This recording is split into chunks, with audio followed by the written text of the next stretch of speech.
Welcome to the Jet Real Podcast. I'm your host, Jill Treese, and this week's episode, I sincerely hope this is not your first time listening to my podcast, because this is going to be a bit of a somber episode, but I'm going to do my best to keep it positive, but I am going to be discussing the recent loss of our mare and dearly loved little lady, Ghosty. So let's just jump into it.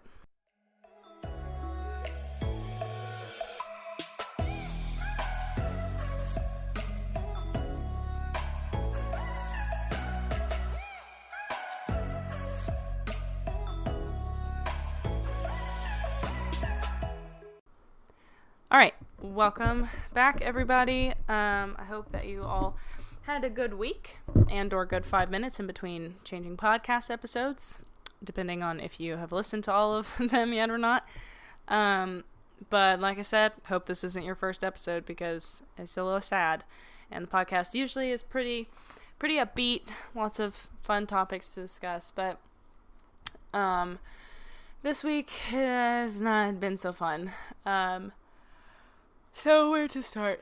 First of all, I have been sick, and I got tested for the Rona and strep, and I had neither, so don't know what's wrong with me, but, yeah, so I'm recovering. I'm finally, not sick or fevery or pus pocket on the back of my throat anymore, and my cats have been sick. Currently, I am at a bill of $520 for Archie, my little tabby and white cat. So not been a good week vet-wise. But yeah, the Ghosty thing. So 2 days ago, I believe that was March 2nd. Yeah, it's March 4th right now. On Saturday, it started out, it's a pretty normal day. I, was finally feeling better, getting over my sick, and I had just played with Zoe and played with Juno and the foals, and I was feeling really inspired because I've been doing the liberated horse course and just really wanting to connect and be around the horses. And so I went out and I was messing with Dexter, who is Dixie's foal, and his halter is getting a little tight, and before anyone comes at me like they already have for leaving halters on, they are leather, and it's just in case something happens to one of them and they get loose or something, so we can just redirect them. But they're leather, so if they get hung on anything, they will break. But yeah, so leave me alone. But and also, they're not my horses. What do you want me to do? But yeah, so his halter was getting a little tight because they grow so fast. Oh my God, they're a month old, and Dexter, when he stands with his head up, he's my height. His withers come up to my armpit, just about. They're gonna be huge. But anyway, so I was loosening his halter, and he slipped out of it, and I hadn't worked on it with him yet because I'm very new to working with baby horses. So, introducing a halter is something that I haven't really put much thought in. And so I was like, oh, I guess we have to work on that. And rather than fight with him or try to make it happen out in the field, I was like, he's a lot more comfortable and a lot more keen to hang out when he's in the stall. And his mama was ready for dinner time, so she was kind of walking the fence line a little bit, making it difficult for me to work with him.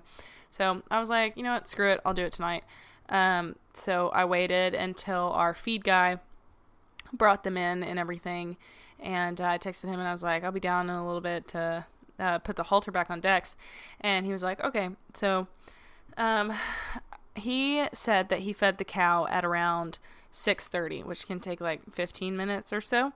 So probably about 6:45, he left the barn, and he said that everybody was fine. Both moms were just hanging out, looking out of their stall doors, just chilling, grazing on their hay, whatever. And then he left the barn.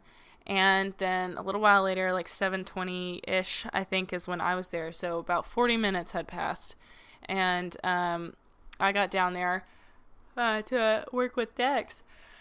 And I haven't gotten any sleep lately. I was up very late last night editing a video of Ghosty, which you should check out. It's on YouTube. It's a pretty nice tribute, but be prepared to cry. Maybe watch at 9 after you've taken your makeup off or whatever, if you're not going anywhere.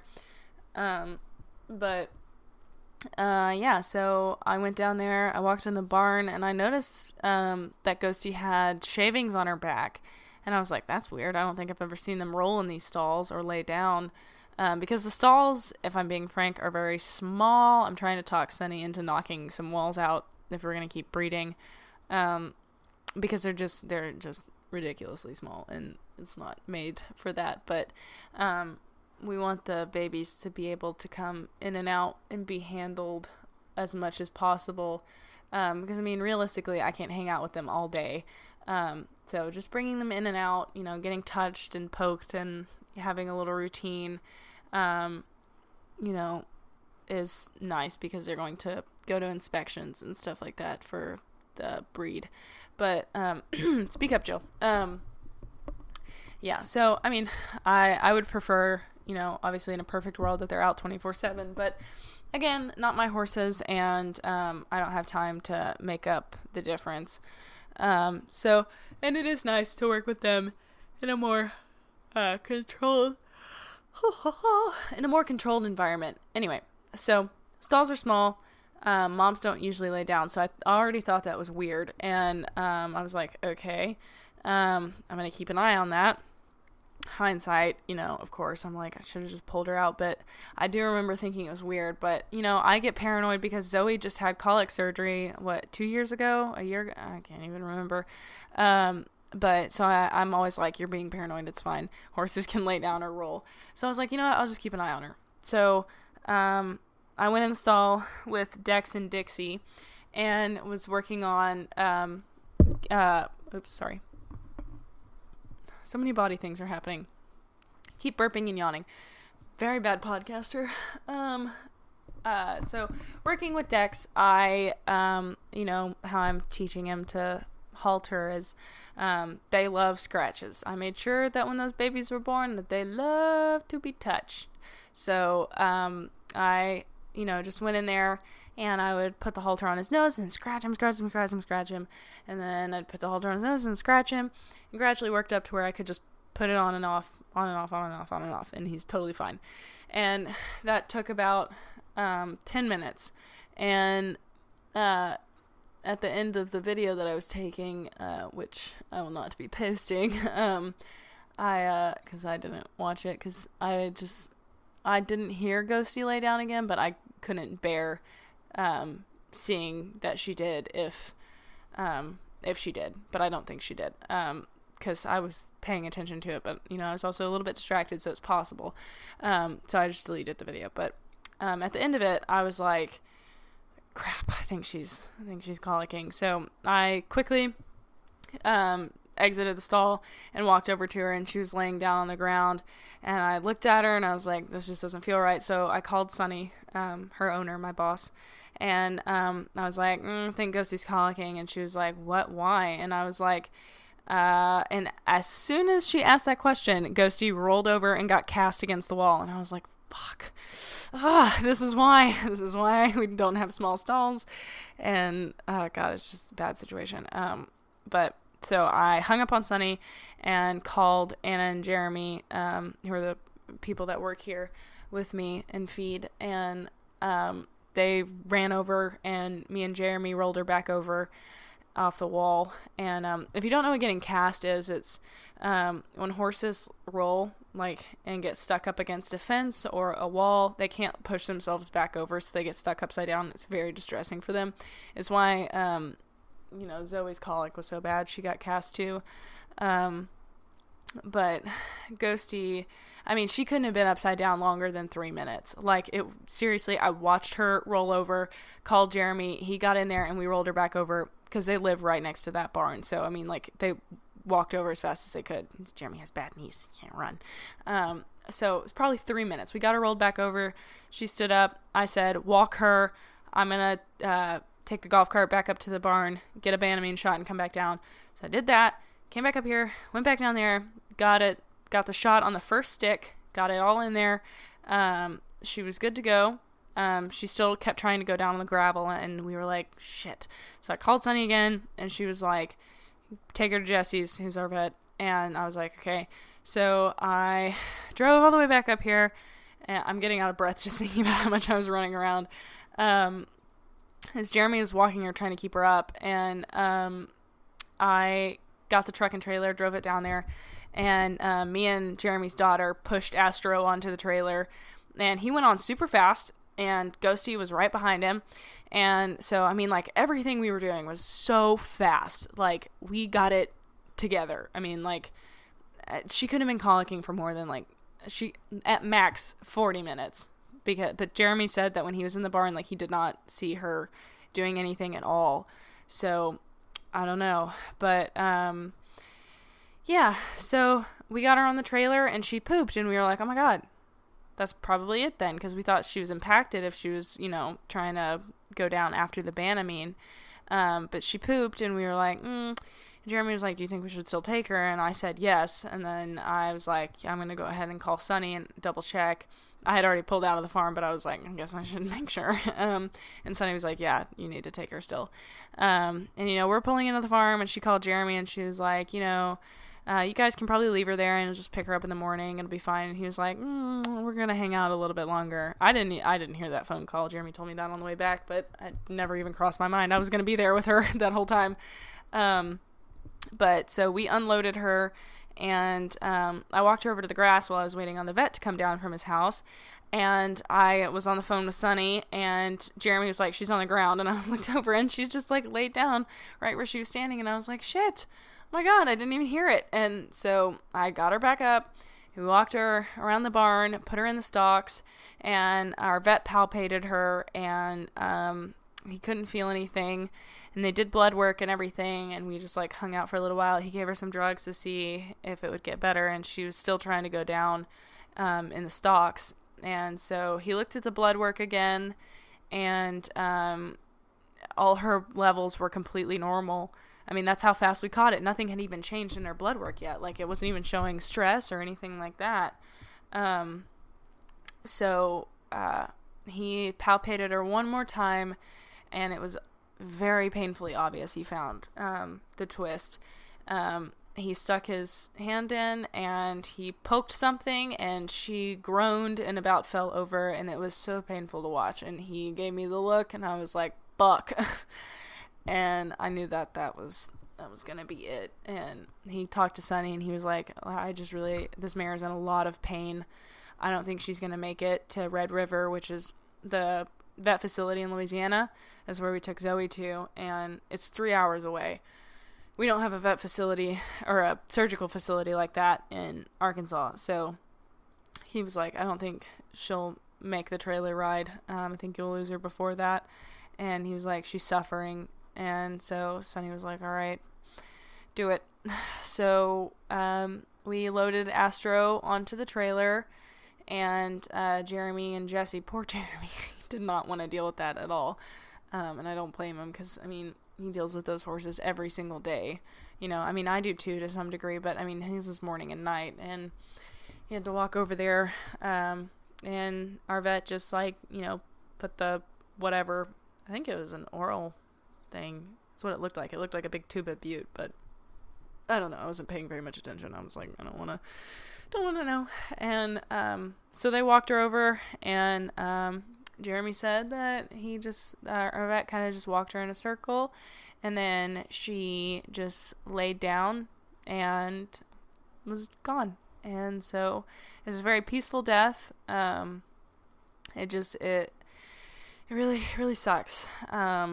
And just seeing an animal that you have grown up loving and got the pleasure of competing on and knowing and training and just enjoying, just lying there in the grass, lifeless, it's really, really heartbreaking, especially when you have a baby screaming and hollering in the trailer, like, just absolutely heart-wrenching.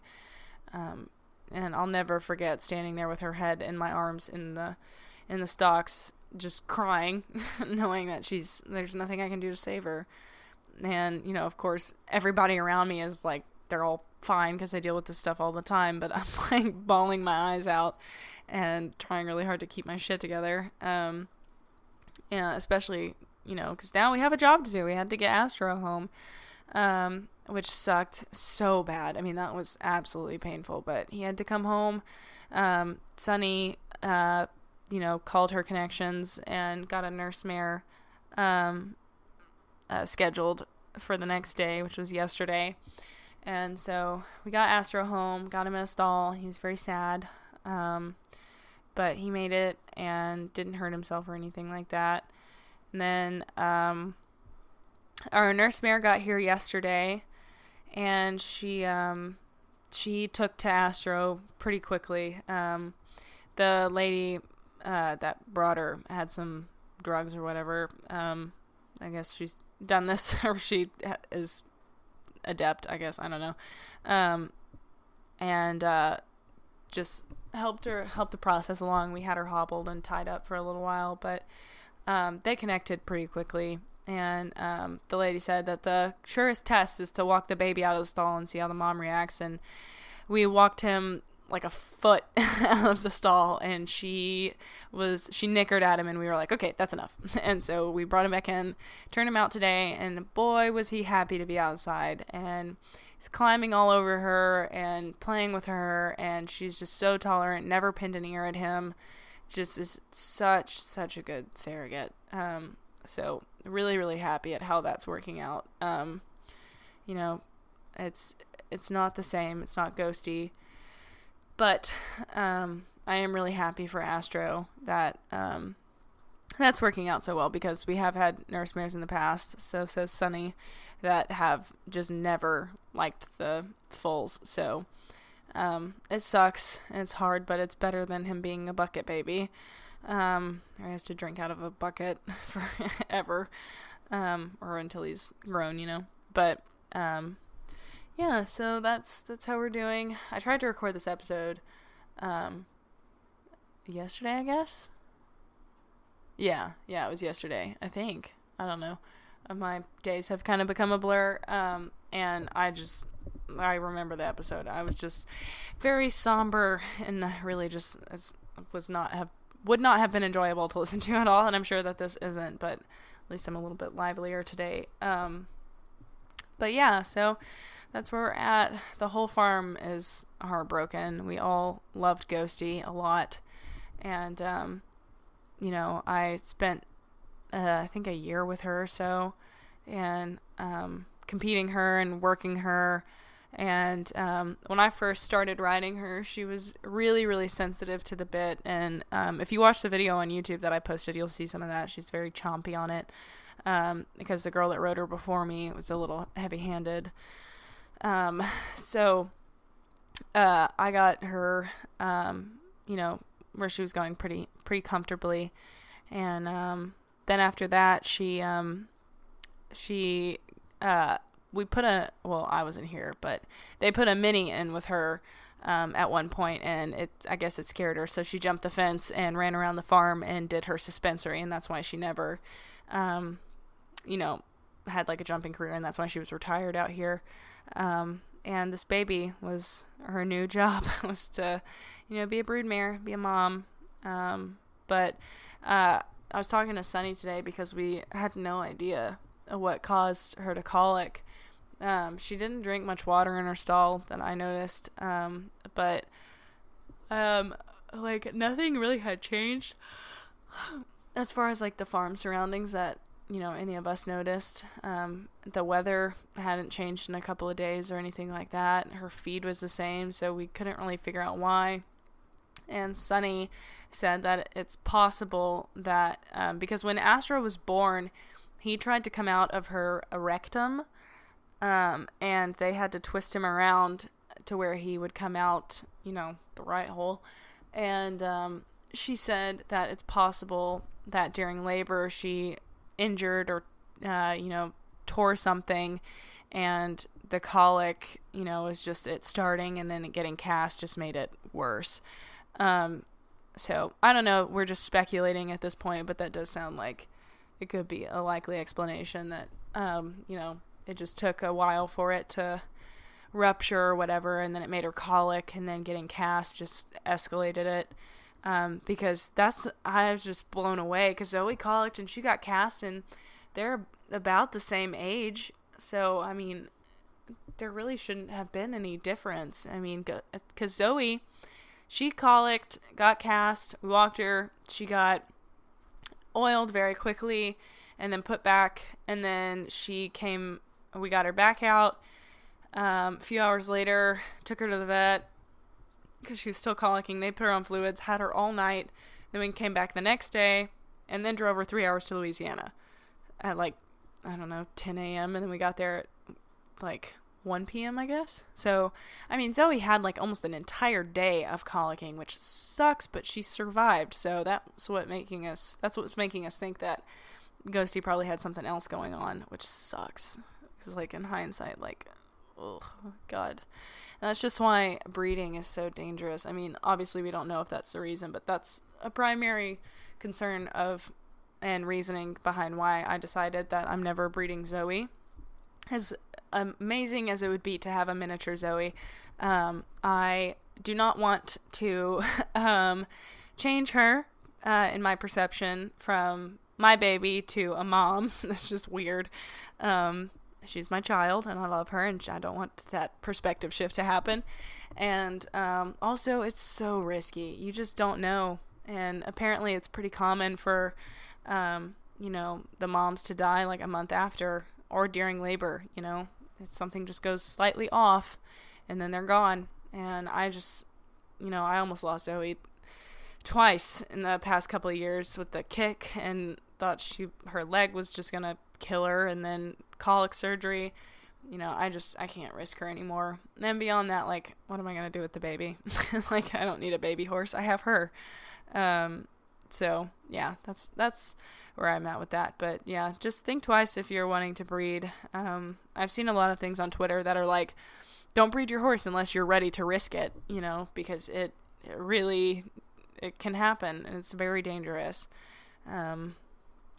So all that said, yeah, it's just been a sad couple of days. Last night I was up until 2 a.m. editing a video of Ghosty. It's up on my YouTube right now. JETEquiTheory, JETEQUITHEORY, if you would like to check it out. It's called Ghosty, A Loving Memory, I believe. And it will make you cry. I bet. It made me cry.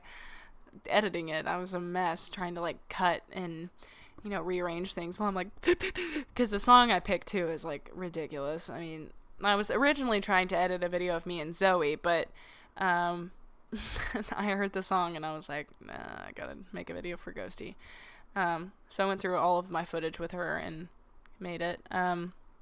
So give that a watch if you haven't already. But yeah, I think that I hate that this episode is so short, because normally I talk for about 40 minutes, but I'm going to be honest, I'm very tired and exhausted from dealing with the ponies and the kitties. I mean, today I held a ton of horses for the dentist, and then I had to take 2 exams. So I've been out for a very long time. It's like 9:15 right now, and I'm so tired. But the good news is I am all done with my bachelor's degree, and I will be starting my master's in June. So yes, very exciting. I have May off, and I don't even know what I'm going to do with myself. I'm planning on getting all of my emails answered, all of my DMs answered, editing a few videos, because I have some that I would really like to post, and I think I'm going to edit those soon. And then what else do I have?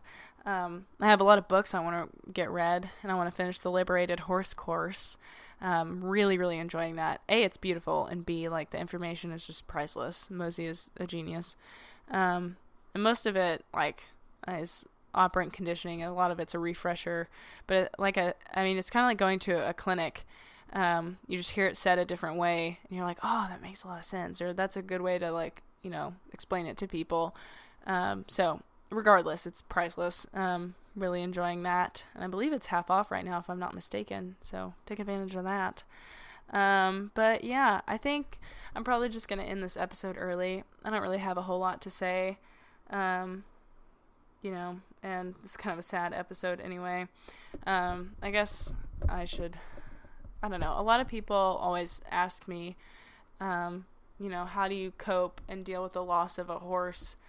I don't even know, because I mean, I loved Ghosty, and you know, she was like a stepchild to me. I spent time with her all the time. I was constantly out in her pasture, messing with Astro and petting her and messing with her in her stall and giving her haircuts and grooming her and riding her all those years. But I can't even imagine that it would compare to losing Zoe. I feel like if I lost Zoe, I would just be a wreck, like an absolute wreck. Because I know how I've reacted when I've sold horses in the past, and like actually losing them, I just can't even imagine. To Ghosty's situation, honestly, I'm kind of numb. Like coping mechanism, I guess, is just to kind of like push it to the side. I cried about it, forced myself to write about it and acknowledge it, film a video or edit a video, make it real, and like acknowledge that it happened. Oops, sorry, bumped the mic. I'm trying to pop my neck. But yeah, it still doesn't feel like I'm not gonna walk outside and see her in the pasture, you know. But it's way too soon. You know, I think she was only like 11, maybe. I don't really know how old she was. You can look her up on Equibase. Ghostly Appeal. Everybody in the comments likes to call her Ghostly or Ghost. That's not her name. It's Ghosty.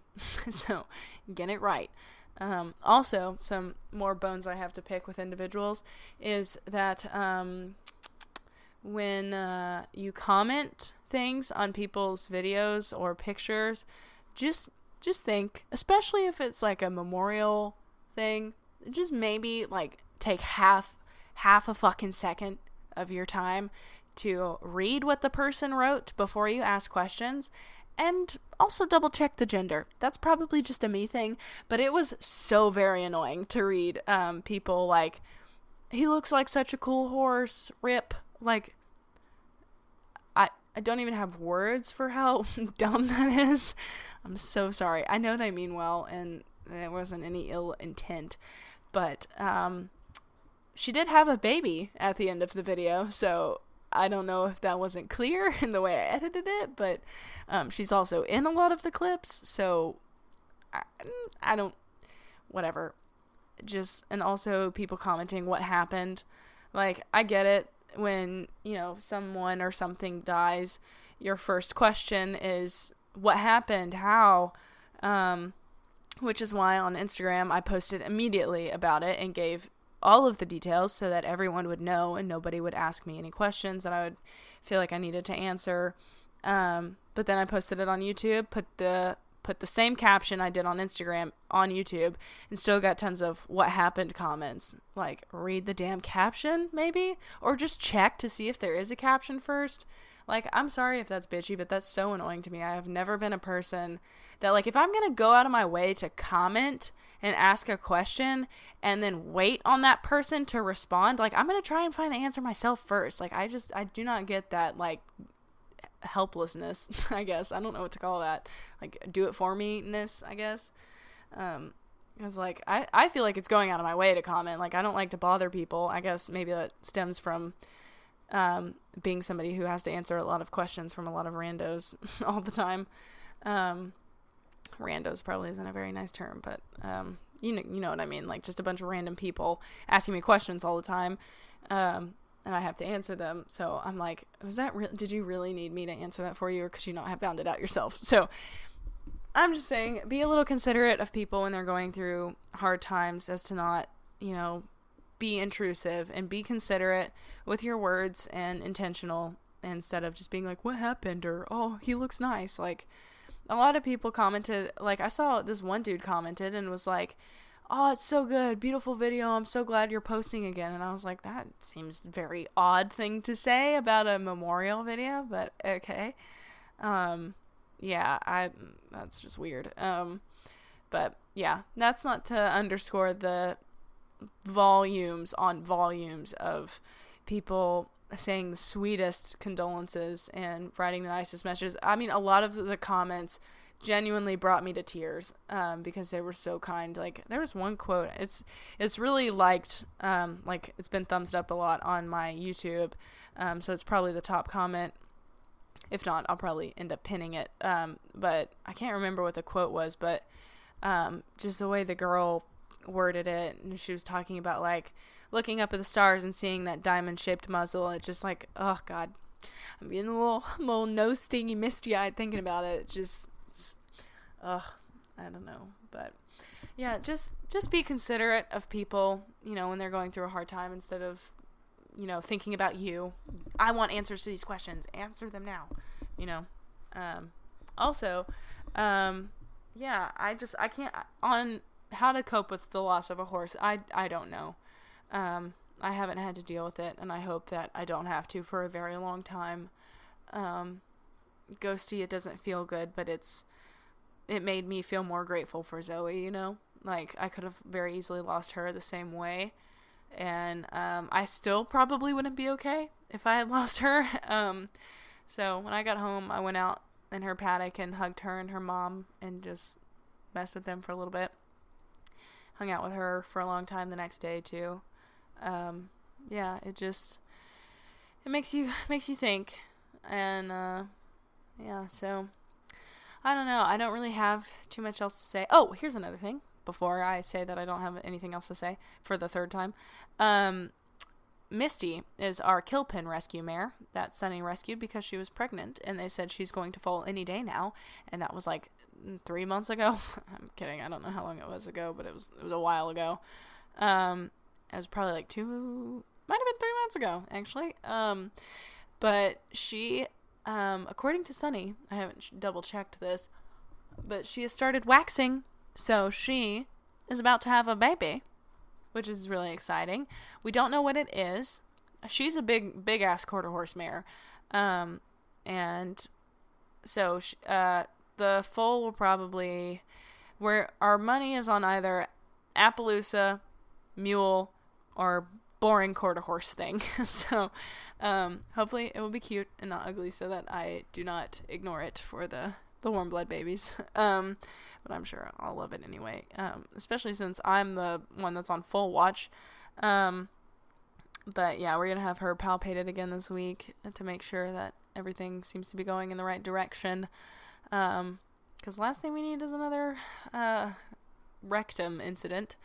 So yeah, speaking of rectum incidences, poor Archie's booty hole looks so bad. He's had some diarrhea. Archie's my cat. And you just look so sad, little buddy. Archie! Speak. You're normally so talkative. No? No words today. No words for the podcast. Sorry, you guys. He's normally very, very loud. But anyway, I think that's going to do it. Yeah, I don't have anything else to say. So check us out, by us I mean me, on YouTube, Instagram, Facebook, Twitter, JETEquiTheory, same way I spelled it earlier. You can also check out this podcast, Jet Real Podcast, on Instagram and Facebook. I also have a website, JETEquiTheory.com, with lots of resources on positive reinforcement and things of that nature. Beyond that, I think that's going to do it for this week's episode. Thank you guys for listening. Give your ponies an extra hug and really appreciate them, because can't do that when they're gone, obviously, and it really does suck. But yeah, thank you guys for listening. I'll see you guys through your ears next Tuesday. Okay, bye.